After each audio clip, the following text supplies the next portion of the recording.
Hello, hello, hello. Hola, hola, hola.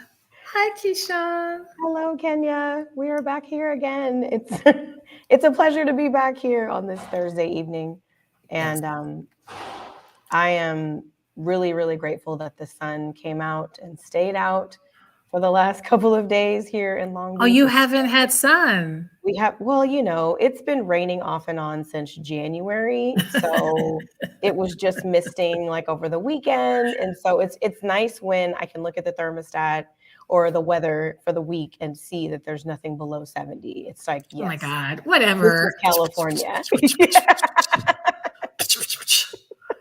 As I'm in Chicago. Although it's been warm. Although whenever it's warm for us, we have like tornadoes and thunder and it's been storming. It finally hits over 70, but it's been storming all afternoon. So you can't go outside and enjoy it. Right. Yeah. So no, it's been a good week so far this week. I know that we typically start our conversation off with a little bit of a check-in with each other, but I guess I'll start with introducing myself. I feel like we know each other, but I forget that there's people who might be watching It's this an who have no audience idea that who we we're are. exactly trying to. So yeah, my name is Keyshawn Rains, and I am the Calm Coach, and I'm live streaming from Long Beach, California. I am a wellness advocate. I am also a parent, a business owner, a consultant. I wear a lot of hats and I do a lot of things, but ultimately I work to be in service to others. That's what I've started to recognize, that the things that I do, no matter what hat I'm wearing, is always about being in service to others. So I'll let you And you introduce do it. yourself. You do it well. You do Thank it really you. well, really well. Thank you. So, yeah, welcome everyone. If you're watching live, throw a comment. We always love to say hello to you. If you're watching post live, still you can comment and obviously subscribe and push the notifications because we're usually here weekly, but next week we're going to be off next week, but we'll talk more about that later. But my name is Kenya. Similar to Keyshawn, I've got a lot of hats. But the title, I guess, that I wear mostly is just being a healer, being an artist. I'm a certified health and wellness coach. I also do astrology, self-care coaching. I'm also an artist, a singer, a musician. It's so funny. I made a post today and I saw your post. I was like, okay, Malik Yoba. And I was like, bro, I had the biggest crush on him back in the day. It is so funny because that's a throwback, right? So, Okay. we recorded that in 2013, 10 years ago. But a lot of people didn't know Kenya then, right? So now it's like, oh my God, I told y'all I was in it, but I just I playing. told y'all I Yeah, was a whole singer. I told y'all I was. So anyway, so that's fun. Hi, Daria. Hi, Stephanie. We have some hellos from some ladies. So yeah, I do healing work. I do transformative work, and at the end I'll share more because I've got some fun things coming up that I want to feature when we get to that point. But I'm going to pass the mic. Well, we got to do our special topic. We have a deep topic today. And we so have a deep topic today. Yeah, we have a deep topic today. And I want to leave room and also just let folks know who are watching this live that you're welcome to engage in the comments. If you have questions, throw it out there. The topic today, I think, can be somewhat of a sensitive topic. It might be triggering for some. So I just want to let you know that if at any point in this conversation it's getting to be a little too much or it's bringing up something that maybe is bothersome for you, I invite you first to sit in it. But then if it's just too uncomfortable, it's okay. You can turn us off. Our feelings will not be hurt. We won't be hurt. We won't be hurt. Yeah. But before we dive into the topic, do you have a hot topic? Is something cool in the news that I missed this week other than you and Malik Yoba, which was a throwback? Me and Malik Yoba. It was a hot moment on Instagram. It was a hot moment on Instagram and Facebook. So go to my Instagram at Kenya MJ Music. You'll see. And let me tell you this about Malik, just real quick. I know Malik's very attractive on screen, but he's way more attractive in person. I'm sure. And he's very tall. And I did not anticipate that because I am tall. And when you are filming, that's one of the big things that you have to think about is height differential and so forth. And he came in and I was just like, whoa. So I was very, very, very nervous that day, but Okay. he was wonderful. And he really helped me just calm down. And we spent time just one-on-one to get to know each other before we had to be romantic interest in this video shoot. So That's cool. it was yummy. It was That's yummy. So cool. check out, go to the Instagram, go to my Instagram. You'll see a clip on my Yeah, Facebook. that's cool. Yeah, the only other thing that I thought about this week, that was a hot topic about another tall, dark, and handsome chocolate actor man, Jonathan Majors. It's not looking good for him right now, career wise. No, For those who don't know, hadn't followed the story. He was arrested for a domestic dispute a couple of weeks ago, and then subsequently has been going through somewhat of like a domino effect of, you know, being detached from the agency that he was affiliated with and being detached from projects that he was supposed to be a part of. So now they're saying there's other people who are coming forward. So Jonathan Majors, you know, sending you some love, my brother. He was on the rise in a really big way. And so, you know, this Jonathan. happens a lot to Black male actors. I think we had to put our hat on just for a minute, because there's a lot of Black male actors who have done some really powerful things in their craft. And right at the moment of their thing, something happens. And it's happened to some pretty prominent, some really and it's very similar to Jonathan Majors, right at their cusp. Like they're just about to, I can think of 4 offhand. But anyway, that's a lot.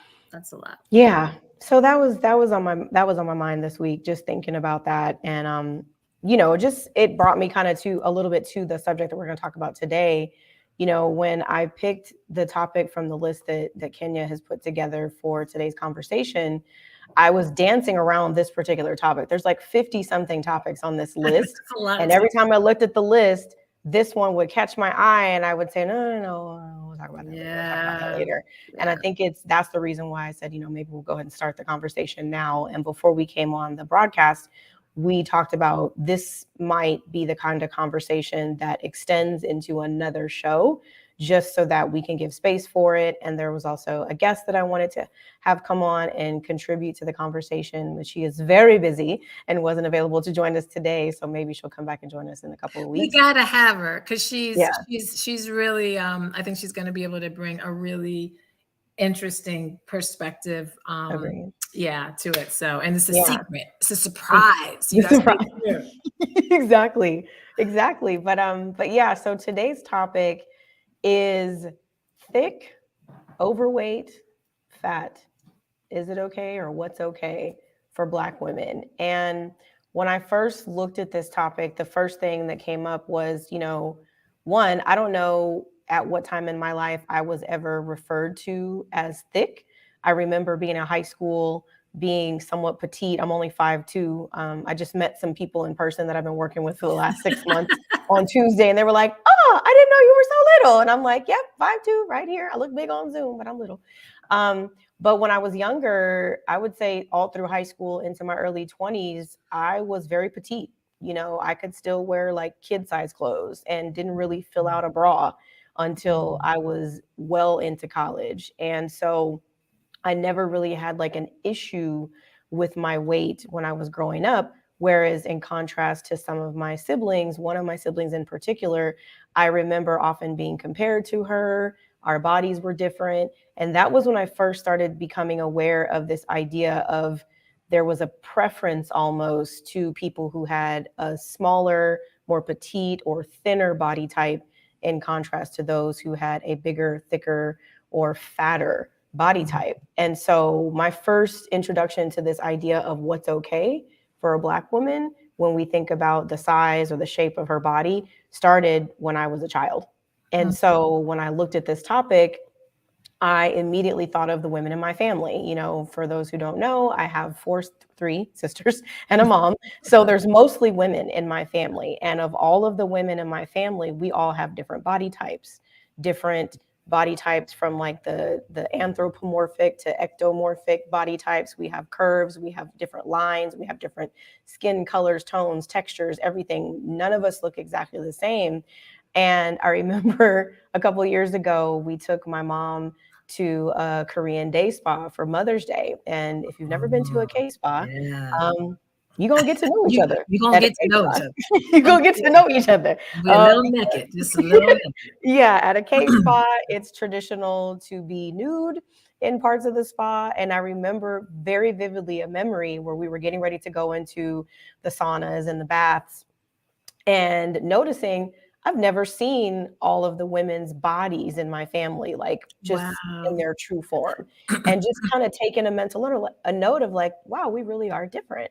So I want to ask you, Kenya, when is the first time that you thought about your body and how it looked in comparison to others and what was okay or not okay about it? Yeah. So the reason why this is on here.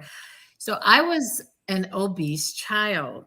So I started putting on weight. I started noticing I was putting on weight around fourth, fifth grade. It was really probably around fourth grade.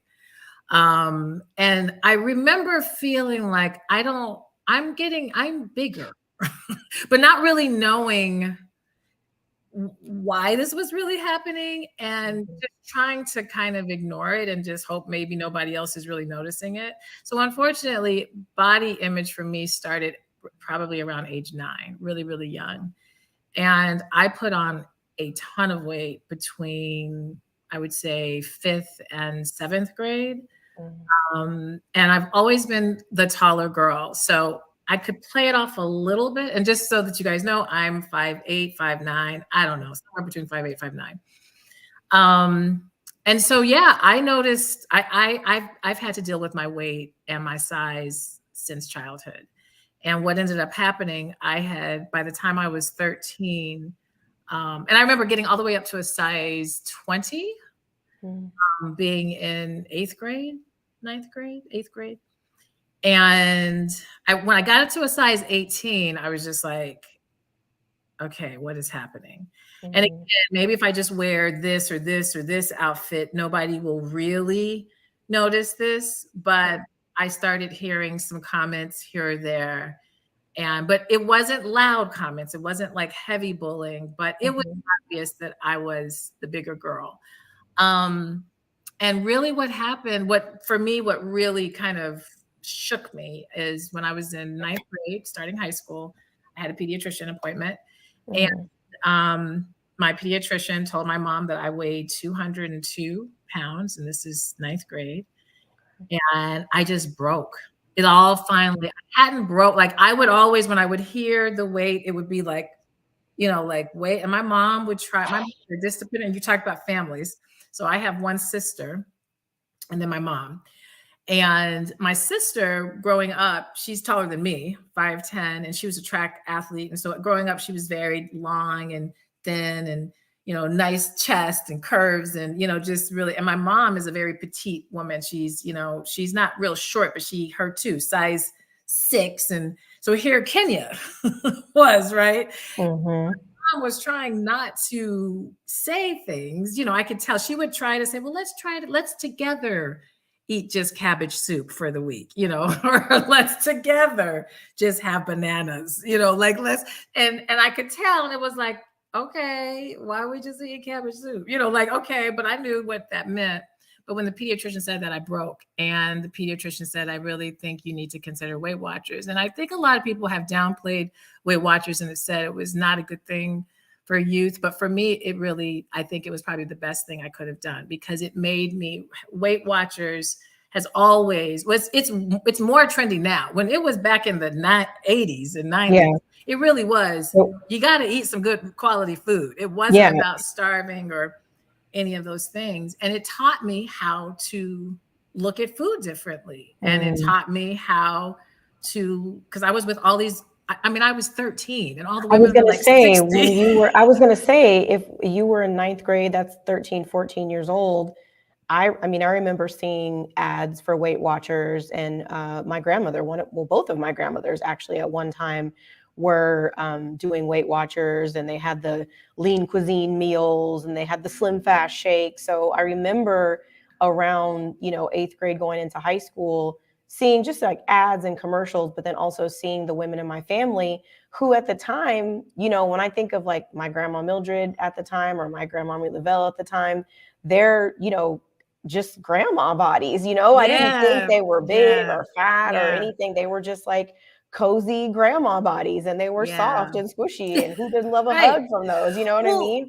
But I remember them, especially one of my grandmothers, really like obsessing about her weight and always talking about her own body really negatively, and talking about my sister's bodies and my cousin's bodies really negatively, and starting to think, oh man, okay, so is it not okay for someone's body to look bigger or be bigger? And I remember getting a lot of praise for being so petite. Oh, you're so skinny. Oh, look at you. Oh my God, look at you. Just like just a cute little shape, you know? Girl, family was the worst. And not my immediate yeah, like the extended family. Oh my God. That's when I felt my pain. Particularly when I would go to see family that, you know, didn't live in the area, but like the family that lived on the East Coast or what I grew up in Denver. And so they would only see me once every 2 years or 3 years. So yes, in this time frame, I came back a lot heavier. And I, all the time, you know, how much bigger are you trying to get? How much more food you going to keep eating? Ooh, can you? Ooh, can you? And it was, so this is very triggering for me because I mean that, and I don't know how much my family, because then what happened when the pediatrician, I did join Weight Watchers, I lost a lot of weight fast because I was only 14. It don't take much. If you start trying when you're that age, you're going to lose weight pretty fast. And for me, losing that weight like that, it finally, I mean, I was always Kenya, but now it felt like people finally were like, oh, so now what does Kenya like? So and I've always been a creative. I've always, music has, you know, I was in music since I had my first solo in 3rd grade, but it really wasn't until I lost the weight and I got into a musical at my high school. I actually was Dorothy in The Wiz. It was the first time. I was Dorothy in the 3rd grade. That's so cool. That's so fun. The Dorothy's. So I was Dorothy in 10th grade. And for my high school, it was a pretty big deal because this particular high school had never done a Black production. So to have a Black lead, I was the first person to kind of have a Black lead in this. And I literally, because 9th grade, I was still kind of heavy set. I was losing the weight. And literally, it wasn't until I was Dorothy and people are like, did you just start at this school? And I'm like, nah, wow. I've been here the whole time. It's like they didn't even see you. They didn't even see you, which that brings me to something. It brings up something for me as well, which is when we think about thick or overweight or fat or bigger bodied women, particularly bigger bodied Black women, somehow, and this is going to sound a little bizarre, but the irony for me is somehow the bigger the body, the less visible she becomes, the less we see her. And when we think about it in the context of how, you know, this is the part of the conversation where I think sometimes we have to peel back layers and think about like where this shit actually comes from. And I was doing a little bit of research and kind of pulling some notes together, and also asking my sister 1,000 questions. Because she has a really great thing to say about this, but we're talking about this idea of how systemic racism and discrimination of the body image of Black women is really just part of our culture, unfortunately. And I think because of that, Black women have been subjected to these unrealistic beauty standards or unrealistic expectations of what our bodies are supposed to look like, that even with surgical intervention are really impossible to achieve because that's just not our design. And so when we think about how it shows up now with social media, just media in general, when we think about the little Black girls that are 9 through 14 years old now, who look at social media or they look at television, and now they do see women like Lizzo. They do see women like, you know, Shirley Shepherd. They do see other, maybe not as many young girls as I would like to see, but they do see some women who their body isn't necessarily part of the conversation. Like, you'll remember this because you're around my age. Remember when Oprah pulled out that wagon of all the fat, weight that she yes. lost? And it was, and I don't even know what the topic of the show, and probably shouldn't have been watching Oprah Winfrey anyway. But I remember that show. I remember that episode because she had on like a bigger piece of clothing. Yeah. And she did this big reveal, and she had this teeny tiny waist, and she pulled out this wagon of all this fat that she had lost. And there was all this celebration and jubilation for what she had accomplished. But then what did we see a couple seasons later? I know. She gained the weight all back. I know. And so much of Oprah's image was connected to her weight. Well, this is what I was going to say. I mean, Oprah has been so pivotal on so many levels. And, you know, I used to watch Oprah every single day after school. So I too was, but I loved it. And so I don't remember where I was at in my journey with weight, but I remember watching that and thinking like that was such a light. But at the same time, I did think like her face looks so off. Like, and I remember like something is off. Something is off. And I was, even for me, I was like, I don't want to, like, I had a teacher actually pull me out because when I was losing the weight, I was losing it pretty fast. And she pulled me out and she's like, are you okay? Are you doing, because of course now she's a teacher.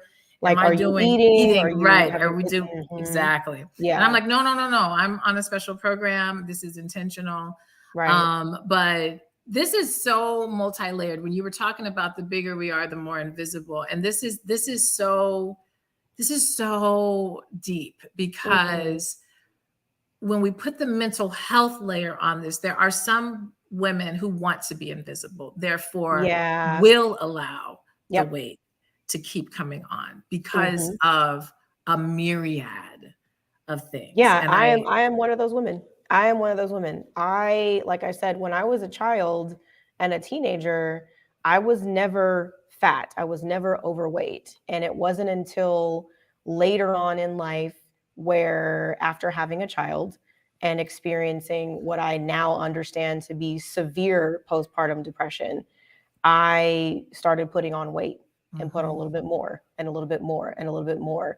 I was under 130 pounds for most of my adult life. And so it wasn't until after I had my son and initially lost the baby weight and got back to my little snatched, size 8 jeans and felt all good. But then over time, years later, and still present day, am carrying weight that I know started with feelings of depression, that I know started with feelings of wanting to be invisible, wanting to disappear, wanting to kind of sink into the background, and had nothing to do with a knowledge of what to eat and what not to eat, nothing to do with whether or not I knew when, where, how to work out. I mean, look at my family. Like, my dad works out every day.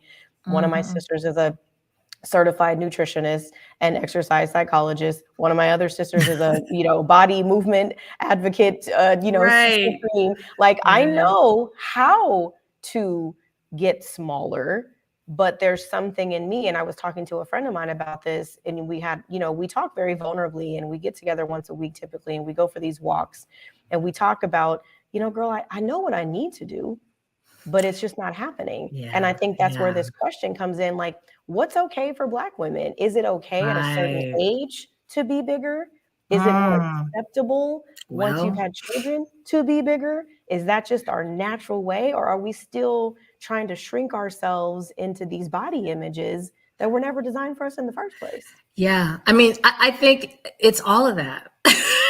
It's all of the above. It's all of the above. I mean, I'm going to just speak from myself. Okay. I mean, weight for me, once I had lost all of that weight, then the pressure becomes, because now when you are really heavy set like that and you lose 50, 60 pounds or whatever, obviously it is very noticeable. And so now, even if others are not watching your weight, you think they are, especially when you were bigger. Everyone made so many comments about your weight. I'm talking about family. So now it's like, well, if I put on 2 pounds, I know they're looking and wait. And that has happened, when as I got older And yeah, I might have put on a little weight here or there.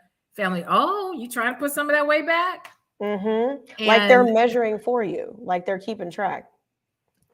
so this weight thing was just very intense for me. And I mean, I had a lot of obesity on my father's side, relatives who, you know, the diabetes and, you know, amputation, so many things as a result of obesity and disease. And this is why for me this becomes, we can't ignore, we can't just be thick. We got to really unpack this, because what is that? What does that mean inside of you though? For me, because I had so much to think about, Right. what was going on inside my head, so that I could, you know, and it finally, honestly, I did a dance with weight. You know, I always kept my weight pretty manageable. When I had my first baby, obviously that was the biggest I had ever gotten after having, you That know, was it. Yeah. that was, It was and, like, and with, whose body is this? Yeah, when you right. get pregnant, it's like, okay, I don't need to get on scale this week, y'all. Like, Right. this is like, because probably not a good idea. this, right. And so I had a little, I did get some fear inside, because now I'm also, I don't think I ever had real disorder necessarily eating, trying to keep the food, but I absolutely had dysmorphia. What I saw, and I still deal with this a lot. I don't know really my size, like, you know, I don't know. I don't especially when know. I saw, I think it was a TikTok video, and I want to get to some of these comments too. I Yeah, saw a we've got some TikTok good ones. video Yeah. that was a Black woman who was just talking about, one of those, like, if I could go back and tell my 20-year-old self something, like, what would I say? And she said one of the first things I would tell her is like, girl, you're not fat, and then especially because I remember looking at images of myself in my early 20s, even in my early 30s, and looking back at that time and being like, dang, I was starving myself back then. I was trying to just get by on, Mountain Dew and crackers because I thought I was so big. You So thought you were so big. the Yeah. dysmorphic component definitely was there. And I think also for me, I did go through intense outpatient therapy for disordered eating, which was bizarre because externally I didn't look unhealthy necessarily. I didn't look quote unquote fat necessarily, but I had a great therapist, and that therapist was just paying attention. And I was talking to him actually, about how every time I would eat, it was tasting like metal in my mouth. And he was like, okay, so we went through all these like physical tests to make sure there wasn't anything going on strange in my body. And he was like, would you be interested in talking to one of our our eating disorder counselors, our nutritionist, our dietitian? And going through that program was the first time I learned about what it means to be satiated versus full, what it means to be able to push your plate away without shame, what it means to practice what's called like intuitive eating, what it means to listen to your body when it's actually hungry. And what I had been developing was like a restriction that's like, you don't need to eat right now. And you don't get to eat. You right don't get now to eat. because you didn't do You're right. the things you're supposed to do to like earn Right. food, like a Yes. battle or something. You know what I mean? But Yes. it was deep. But yeah, I want to, yeah, we have some good comments. I want to We do. say this, and then you also, I do think that we have to be very respectful of the lens. So like you're in never having had a weight issue until adult, well, you don't even have a weight issue, but not putting on weight until later in life. And then my end, having a weight issue as a child and then navigating that, because for me, it was such a big part of my life, and it still really became such a big part of my life. And subconsciously, it when you have had a significant weight issue, significant where now health is at risk, the way you are navigating your lens there's so much distortion, and there's so much you're constantly thinking about it. Okay. Constantly thinking about it. It doesn't ever, every food, every beverage, every party, every gathering, if I eat this in front of them, will they think, okay, she sure is eating a lot. So there's a whole massive psychology. And so for me, to maintain the weight, I can easily put on weight. My body loves food and it will just, it accommodates. I look at a cookie and it's like 5 pounds, you know? Hello. So it's, Right. it's just very, so Yeah. for me, managing my weight has always been this project. Okay. And it really wasn't until I really kind of started wigging out. Like it was 2017. I remember this. And because this is the other part. And this is being an artist, that Malik Yoba video, Right. when you being know on camera, being and performing in front of people, being looked at constantly. It's like it's different if, I mean, you know, no shame to an accountant, but you know, if you're an accountant and you're not necessarily in front of people all the time versus in contrast to being someone who's in the public eye, so to speak, as a performer, as a creative, as an artist, people are constantly scrutinizing your appearance. Yeah. You are constantly scrutinizing. You are constantly scrutinizing. Yeah. Even yourself. if you, I mean, I cannot tell you, I was just telling somebody, when you are doing a photo shoot or when you're doing a video shoot, there is so much going on that is focused literally on just how you look. Like literally, like from head to toe, it's from head, chin, your body, from fingernails yeah. to eyelash, from every part of you. And when you get your pictures back, now it's time. Okay, what are we going to touch up? Well, this is a little How this. Let's do this.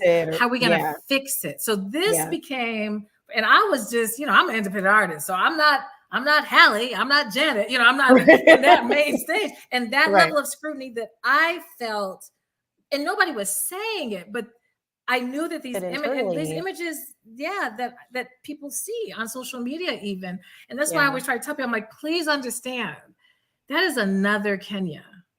That is another Kenya. Because if I lived in that, I would be crazy. Like that to keep seriously. Like it's for the best that I don't. Yeah.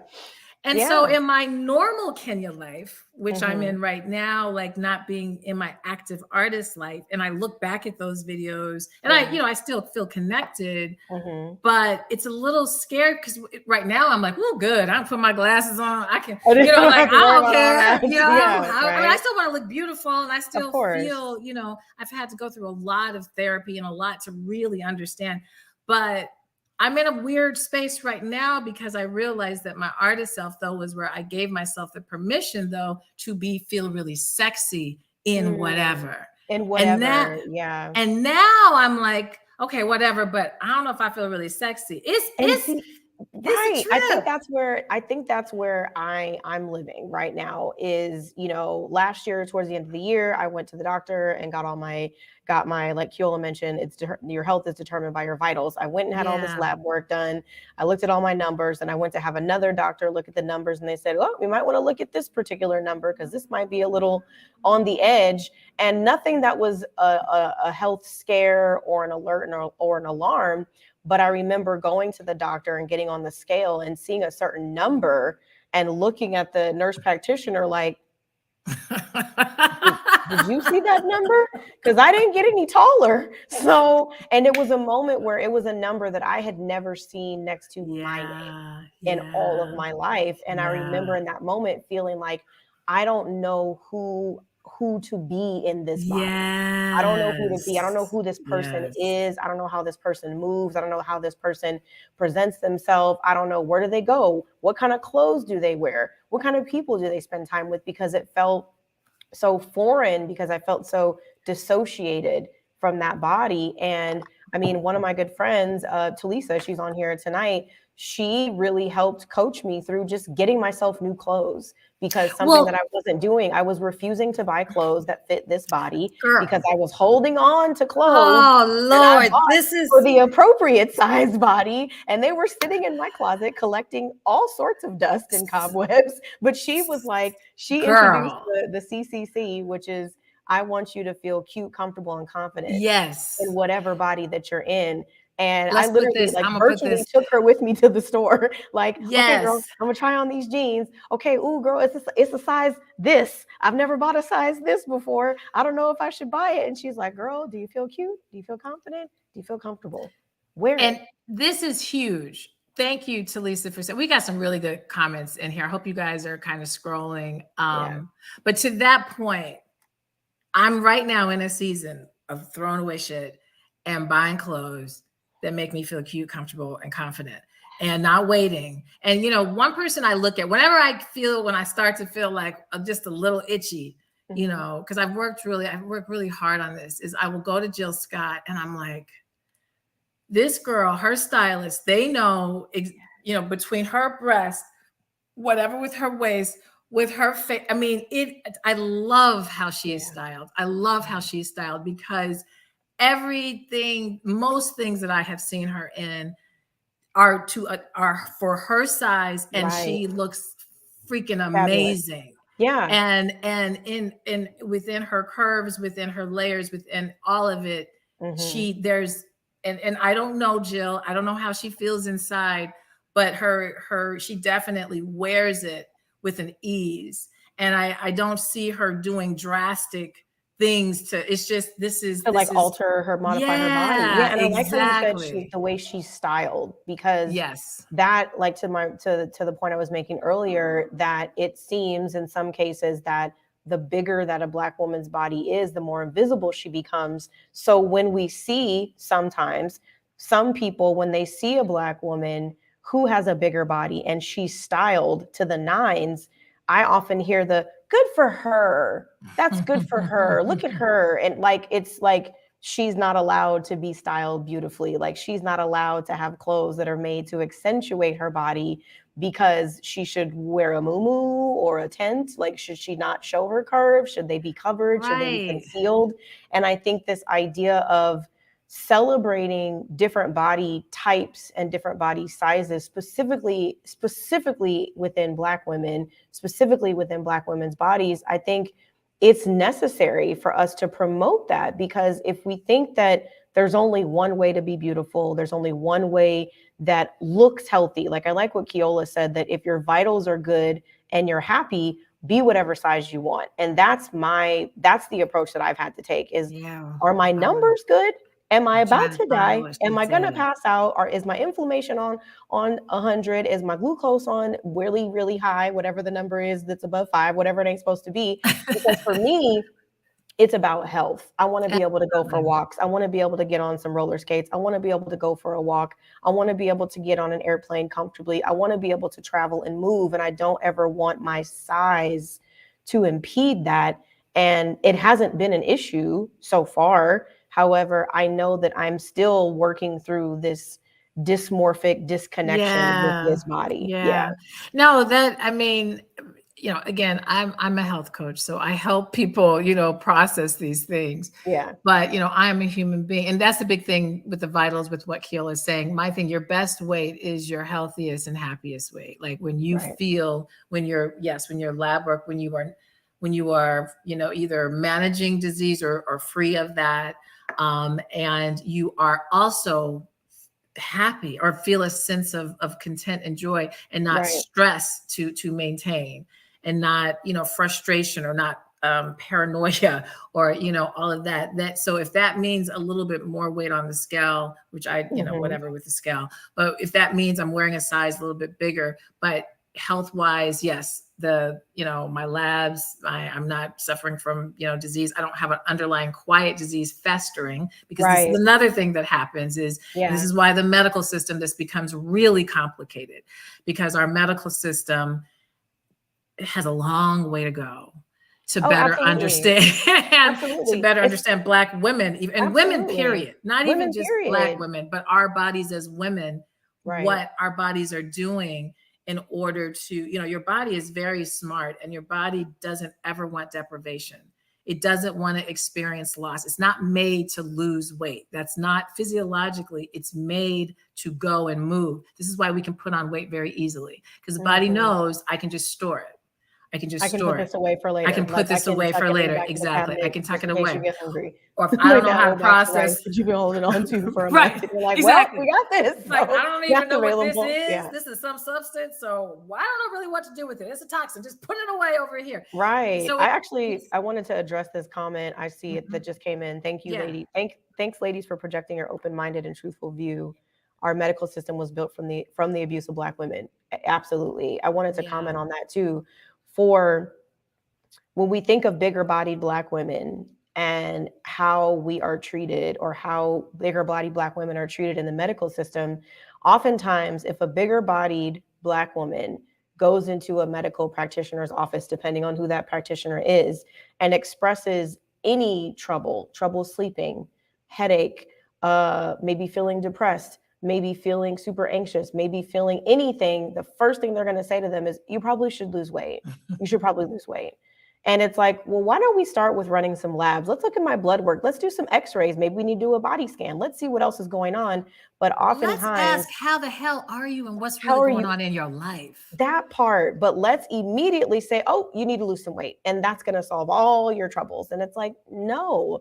And it goes back into putting that bigger body Black woman into this invisibility box, where if she shows up even seeking medical support, would still potentially be dismissed based on the size of her body. Well, one of the things I want people to, I teach at a health center, at a health university, so med students and so forth. And you must understand that medical education does not include weight management. It does not include nutrition. Physicians are not trained on how to manage, how to talk about it, I'm not saying that you don't have lectures or moments, right? But there is no full curriculum design that fully goes into the psychology of weight, that fully goes into culture and weight, that fully goes into foods and different cultures, and telling people stop eating white rice when you have cultures that this is a staple of their diet. I mean, right. We just really, it's so whitewashed. It's heavily, it is not good. Okay. Right. And so this is why I'm telling people, you must, even with taking labs, the medical system is looking for disease, but there's a lot. So this gap of labs, there's a lot that can happen in between, that you may not be at the diseased state yet, right? But you could very well be having your systems are always kind of doing. And this is why, unfortunately, so many things get unnoticed or get whatever, overlooked. Exactly. Yeah. And people are coming in half dead before we kind of realize, oh, wait a minute. That's because that's what the system was really made for. So I really encourage women.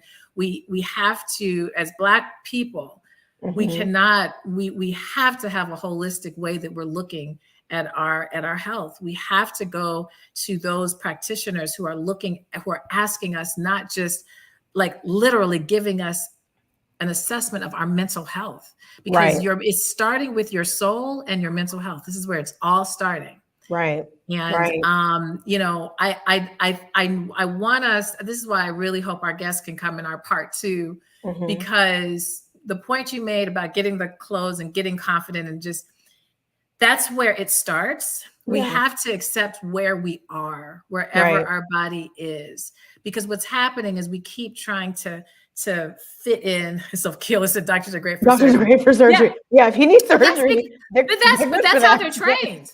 I mean, my ex-husband was a surgeon. And so I saw, he didn't realize that a blueberry was good for you until 2 years ago. And I seriously, he said to me, I've been eating blueberries my whole life. And then the day he started, he's like, did you know that blueberries do? I'm like, are you really serious? Like, are you really saying this? Like, I was like, anyway, but no shade on him. But anyway, because it's not part of their training. But start where you are. And I hope when we do part 2, I want us to talk about, because yes, we all want to get in that place where we can just accept this extra fold, except I'm still in my pelvic floor physical therapy, and and over each week, she's like, let that tummy drop. Stop tightening that tummy. Stop holding it in. She said, who are you holding it in for? Who? Right. And I'm like, right. You going to a kickboxing class? You trying to protect your core? She's like, if you look a little pregnant in your home, for what? I'm like, right. But I'm so conditioned to go by the mirror like, oh, I look pregnant. Let me suck it in. Right. And it's so bizarre, because I find myself, every day I typically take a shower. I take a shower every day, usually in the morning or the evening. But every day when I take a shower, there's a moment where, the shower's steaming and, things are, heating up or whatever. And I find myself kind of sitting there just looking at myself in the mirror. And what I'm working on is, using one of Keola's methods, which is just this mirror talk, like talking to myself in the mirror. And typically, if I talk to myself in the mirror, it's like, you're going to have a fantastic day. And I'm bigging myself up here.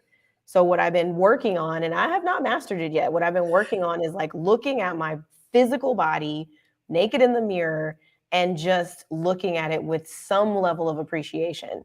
And it is a challenge for me because my first thoughts are so critical. And so something that I know that Karma does, in her workshops and her programs, she incorporates mirror work. And as a witness to some of her workshops and her classes, those are the moments where I see so much happening for these women. And I think it's because, well, it's a big part of it, but I know one part of it from just as a witness to it, it's because it's a safe space, like Keola mentioned in the comments, like feeling that you can live authentically, feeling safe, like Talisa mentioned, feeling comfortable, feeling confident, feeling cute in your body, and knowing that there isn't one way to be beautiful. So answering the question of thick, overweight, fat, what's okay for Black women, it's all okay for Black women. It's for me as a wellness advocate. My first priority for any client or any member of my community or even my friends is that you are well, that you're mentally well, that you're physically well, that you can look at yourself in the mirror naked and find something good, to see. That's what matters most to me. Yes. Well, this exercise, thank you. And okay, so this exercise that you're doing of looking in the mirror. So of course, Kenya, she's dramatic. She can't just be in her house. She decides to do a nude photo shoot because she really wants. That's so good. So for my 50th birthday, no, I did not announce this on social media, but I'll announce it here now. Okay. For my 50th, for a year and a half or so, there's a photographer that I had been seeing on Instagram that does nude photography for Black women. And he and all their sizes, all their curves, from women who've had mastectomies, women who've had, the scarring and burns and just, postpartums and all the things, all the life. And he captures it in the most magical, beautiful, artistic way. And I was like, I want that. And I finally got the courage and a divine happening of timing. I was able to do this shoot. And here I was fully naked, having to, he was wonderful about it. And he constantly was just like, he's like, what I wish so badly Black women would see what I see. Like, this is so powerful what I see. He's like, look at this curve. Like, he's like, you had babies, you had babies, and you still have this curve. And it was just like, I do, and so so doing that. So for me, that photo shoot wasn't so that, yes, I can go now. I ain't post. No, he's not for like a centerfold. He posted a couple on his page. And I was like, oh Lord, of course he got thousands of people that follow him. So I'm like, well, it's out there now. You don't put the name. You don't put my name, but if because one of my friends, she sent me on Instagram. She's like, is this you? And I'm like, oh shit. Yeah, it is. Yes, it is. It is. But it was such a good exercise because this is the thing. This is the thing. And I'm sure we're going to get into this when we do part 2. Yeah. Some of the most powerful part of who we are as women is our erotica and our sensuality. This is a big part of our power, a big part of our power. Not about sex, not about how many people we can get. It's not about any of that. Right. There is a divinity within our erotica and our sensuality that is so super powerful. And so if we do not appreciate our bodies as they are, we never tap into that power, the true power of who we are and the true power of what we came here for. And so I think, I have done your sister Karma's class. It was tremendous. And I saw how locked up, not just me, but my girlfriends, how locked up we were, how hard it was for us just to shed The Mm-hmm. energy, it was pure energy. You could see she was asking us just to lay on the ground and let our bodies Mm-hmm. move. And just that was like, how do I lay on the How do I lay on the ground? ground? What do I And do? and Yeah. everyone's watching me. How do I? And Yeah. it was like, but she's like, give your sisters energy. And it Mm-hmm. literally, it was the most powerful, beautiful, Yeah. beautiful, beautiful. And I don't really have many words for it. Yeah. But those are the types of activities that, in addition to, buying the clothes and this, but to Mm-hmm. literally energetically get in soul spaces Right. where we hold our our us, all of us, and we step in our bodies Right. for who they are. And so I incorporate that, in my retreats, because it's so pivotal in opening us up to other parts of ourselves. So Absolutely. Absolutely. I mean, I think when we think about combating the system, so to speak, that created some of these harmful stereotypes or these unattainable body images or body archetypes that we've tried to squeeze or form or shave or cut ourselves to be in, mm, I think a big part of combating that is creating those safe spaces, experiencing those opportunities like what you did in Karma's workshop, or what I experienced taking Talisa virtually shopping with me, or, just, using the skills that Keola's provided from, mirror work. It's like a combination of those things that I think it starts with us, of course, any kind of movement, any kind of revolution starts with just one person. And I think that going into it with the awareness that these images that have been projected or placed on us, whether it was family members asking about your weight or family members telling you that doesn't look good on you, or you should get smaller, or in some cases you should put on weight, or you're too skinny, or whatever it is. So the pendulum kind of swings both it ways. swings. Yeah, I think that the more we can do to amplify or to uplift or empower our voices through our bodies, I think is impactful, because sometimes there's women whose voices you will never hear because they're ashamed of showing their body or showing their faces. absolutely, They'll absolutely, they'll never put absolutely, themselves out there. They'll never, show up to absolutely. the event or get on camera or record the podcast or do the dance or write the book, because they're so ashamed of their bodies, because they don't Right. think that being thick or overweight or fat is okay. And I think Absolutely. that it's definitely okay. And I do think that it's important for people, for women, to feel that they at least have just one person that they can feel Absolutely. safe enough to reach out to and say, hey, you know what, sis, I got dusty clothes in my closet and I would love to go out, and I just need somebody to support me on this shopping spree or this shopping Yes. trip, or will you come Yes. with me to this dance class, or will you show up with me to this event, Yes. just to have that Yes. support and let that person be your mirror. Yes. Because I mean, you and I have had different experiences, but they're still so parallel, when you think about Absolutely. it. So, yeah. Absolutely. Yeah. And I'll just say this, during my last retreat that we did in Costa Rica, we spent a lot of time on this. And we also, my yoga instructor, who is actually my niece. And so she's an amazing yoga instructor, because she focuses on Black women. And her yoga is, I've never experienced yoga like that. And I'm not just saying this because she's my niece and I love her, but she literally, every woman, and we were concerned. We were like, well, we're doing it at 8 a.m. and it's, we're just going to be early, and are the ladies going to come to do the, and when they experienced her one yoga class, they never missed a class, because it was such, it was about the movement, but she incorporated within it, very similar to Karma, these Mhm. moments of whatever your body is allowing you to give you in whatever pose, Mhm. just let it go where it wants to go. Yeah. We are here for you. We Yeah. support you. If you need to just go into, child Child's pose and play. just hold it, go Mhm. there. And her music was exquisite.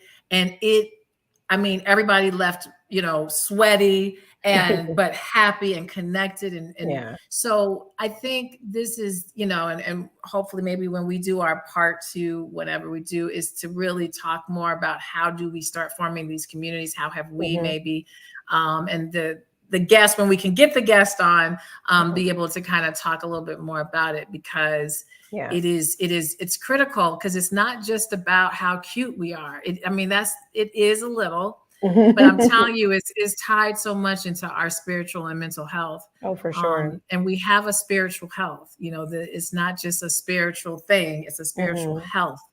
And when your spiritual health is tapped into, there's just so much power. So I know for me at this point, I'm definitely the heaviest that I've, been by far. But I'm like, you are 50, girl. You had babies. You have gone through so much, divorce. You have gone through childhood stuff that was one day I'll talk about, but not yet. You have gone through. One day, not today, right? You have gone through, and still, and yes, and still here, and also still a contributing member of society, still creating, still impacting, still leading, still didn't disappear into a corner. Didn't disappear, just just because my thighs, but I still have love in my life. Right. I still have companionship, friendship in my life, and so yes, the scale definitely says bigger than what I've ever seen. Right. And I'm probably, in terms of my internal joy and spiritual health, at the highest that I've ever been. So if this is the body, there's things that I health-wise still want to really be cognizant of, because I am at an age where things are really shifting. Of course. Yeah. So I have to pay more attention to the health, for real, for real.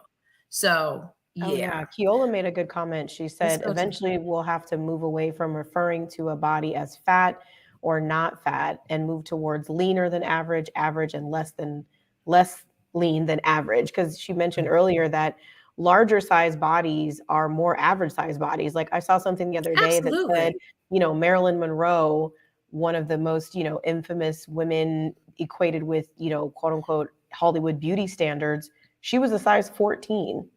Yes. By today's standards, when I just ordered some jeans, 14 was the extra large. You know what I'm saying? And extra large doesn't necessarily sound like beauty when you're equating with, clothing and things like that. But at recognizing that language, I think we're starting to see shifting as well, so that it's, because even the terms like bigger body, it implies bigger than what?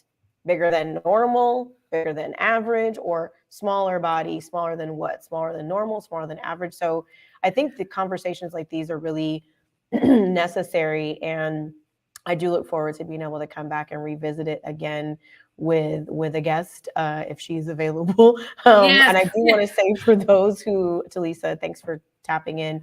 We are actually going to come back in 2 weeks.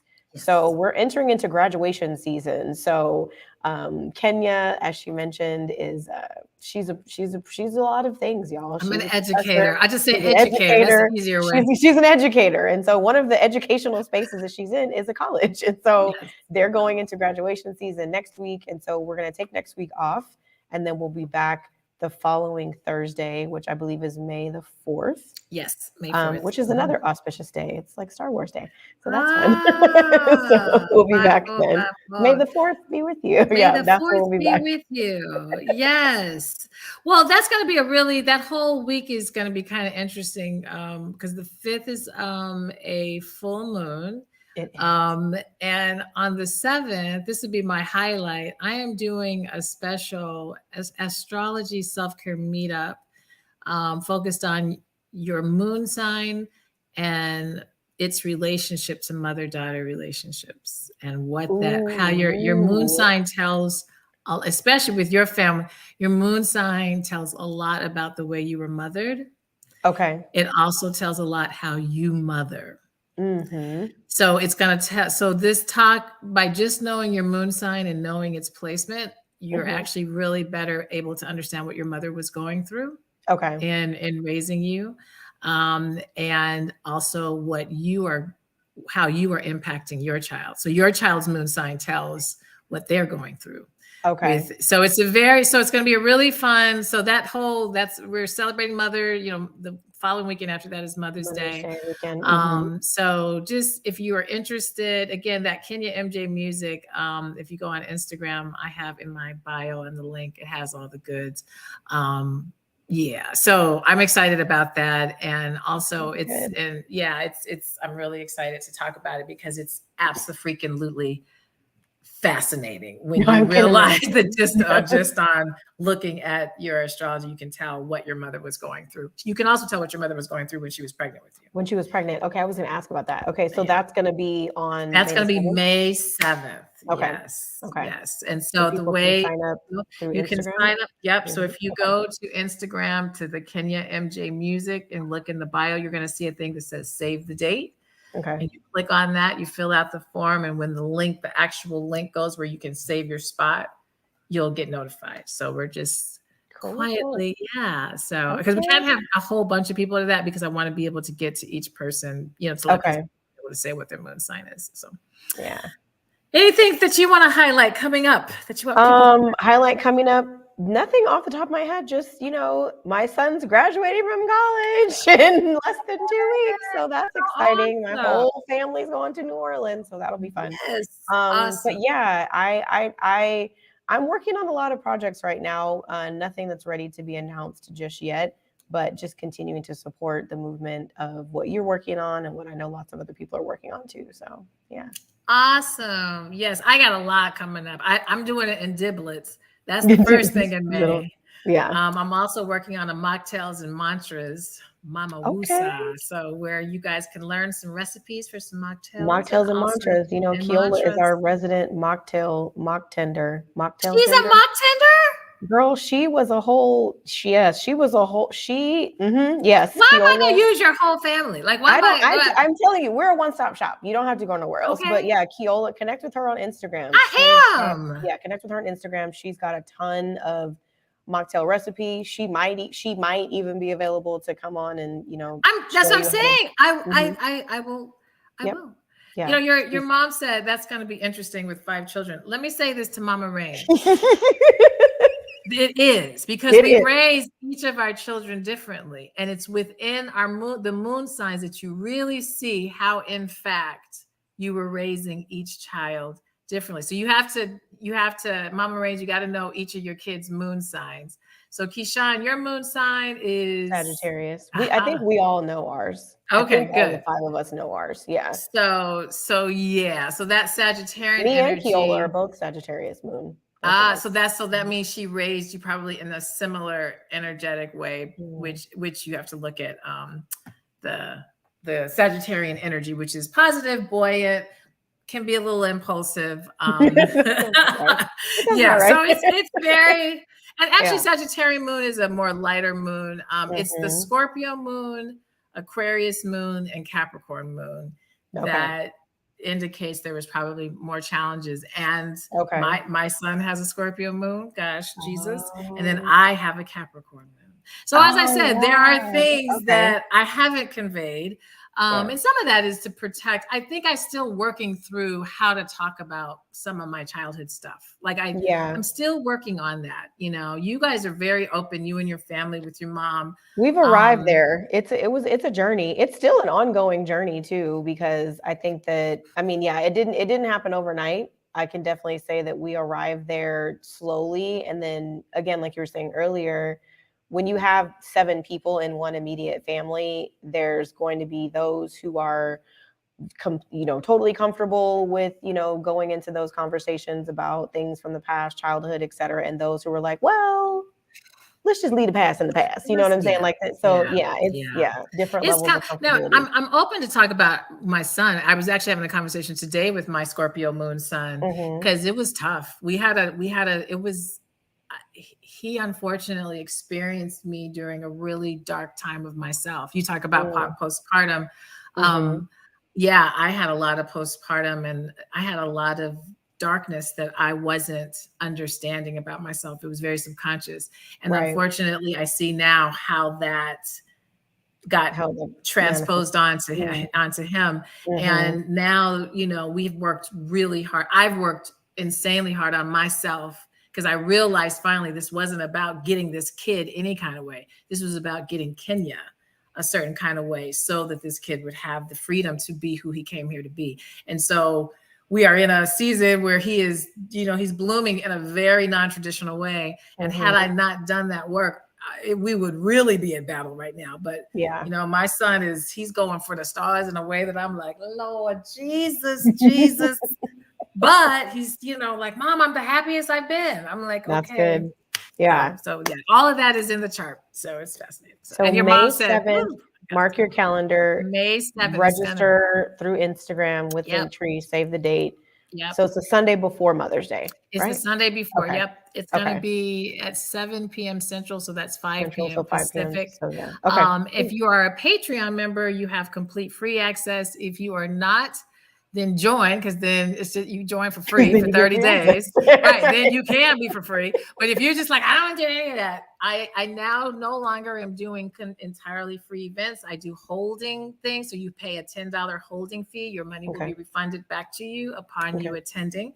If you can't come, you don't show up, then we can credit the $10 toward one of our next upcoming events. So that's how we're doing it now. Yeah. So all right. This was good. Cool. Yeah. Good. Good conversation. Thank you for leading the conversation. And we absolutely have to being so vulnerable. This is good. Yeah. Thank you everybody for watching and sharing. And so we won't see you next Thursday, but we'll see you in 2 weeks. We'll see you in 2 weeks, guys. All right. You guys take care of yourselves and love up on yourself. Love up on yourself. All right. Bye.